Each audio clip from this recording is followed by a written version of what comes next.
Can you tell me, Colleen, how much does it cost to build an apartment in the city at the moment, roughly? And a house, like a 3-bedroom, you know, you gave us, I think Owen actually, sorry, it was you who talked about the inflationary costs. We all know them, but what is your working figure at the moment for a 3-bedroom apartment, 3-bedroom house in the city?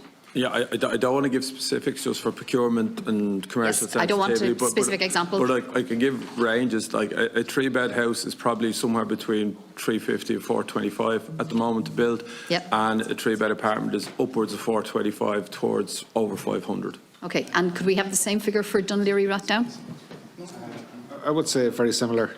It's in that ballpark, maybe a little bit higher in parts of the county. Okay. Yeah. Okay. And both of you then are able to avail of the additional funding, the increase I think you referenced, I can't remember if it was Owen or Colleen, sorry, Frank, was it? The funding that you can... Affordable Housing Fund has increased from 100 to 150. Yeah. Okay, so that's what you're working with today to make housing affordable, to deliver affordable housing, and both affordable cost rental and affordable purchase. Yeah, yes. Okay. In terms of the voids and the vacancies, your own housing stock, in the last 2 years, do you know how many voids, and by voids I'm referencing city council flats or houses that were boarded up and that have been renovated and re-let? Do you know what the numbers are for the last year or two? I don't know off the top of my head, but they're reported annually, so I can definitely supply the figures to the members. Okay, Frank, I'm not putting you on the spot. If you have it, great, Grant. Yeah. Would it be fair to say, though, that you're actively pursuing your own properties? Oh, listen, without a doubt. So, like all of our properties, they're, I suppose, what we see as low-hanging fruit. Like one of the things we've been working on this year, and we had a engagement with the Minister around this, is the need to try and reduce our standing void number. So our standing void number in Dublin City has been around 500. We're trying to get it to 400 or below, because what that will, that's in essence building 100 new homes that we bring our standing voids number down. I think the issue for us is that we get an awful lot of churn with people transferred and people passing away for whatever reason. So we do get that churn in the system. We will always have voids. I think part of what drives people absolutely crazy is they drive past the local authority house, be it in Finglas or in the central area or wherever it happens to be, and they see it boarded up and they say it's an absolute disgrace. The issue for us is getting that activated, getting contractors or our own staff in there and getting it turned around as quickly as possible. But we do have a very active voids programme.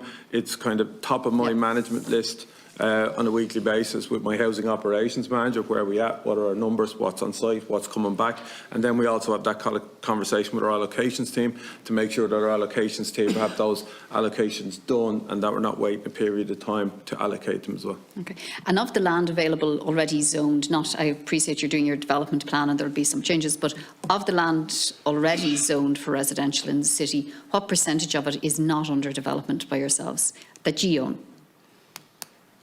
Of our own land, it's a very small percentage. Well, sorry, under development or in the pipeline. In the pipeline, it would be 95, 96% of all land that we own that's available for housing is in the pipeline. Yeah, we have small pockets up around the northern fringe around there that, you know, will come in post 26 and we can use around there. But yeah, we don't have huge swathes of land anymore. All of our active housing service land is in play, for want of a better phrase. That's great, thanks. And then just in terms of, you know, there's a narrative out there that basically your targets are too low, you're under-delivering on your targets, and that's going to obviously fail to address the housing crisis, which is really destroying people's lives. And I suppose there's also an accusation that, and granted it's committed to move away from private contribution and private developer involvement in the delivery of social housing. But like, what would you say to that? Would, you know, the suggestion that basically if we were to do away with private involvement, private developers, what impact would that have on increasing the delivery of housing, increasing the supply of not just the social, but also the affordable housing and the affordable cost rental, because people are desperate for an end to this housing crisis, and it's very tempting to think that if it was taken out of the local authorities' hands, it could be solved, and if it was taken out of the hands of private developers supplying to local authorities. But what impact would it have on your ability to deliver? Well, if I think I understand the question correctly, if we were to remove it immediately, it would certainly take away the Part 5 element. I think, as I said earlier, there's 21,000 unactivated planning permission. That is the opportunity for additionality. That's the opportunity for us, and that's what we need to get after. So I don't think we can take the private element, and I don't think you mean Dublin City Council employing people to go out and be brickies and carpenters and build houses. That is the suggestion. Yeah, no, we're always going to need either builders or developers to assist us in the development of and the delivery of social housing. Why can't Dublin City Council just do that? We're not in the house building market at the moment. We don't. And yeah, I mean, it's years and years since we've built houses.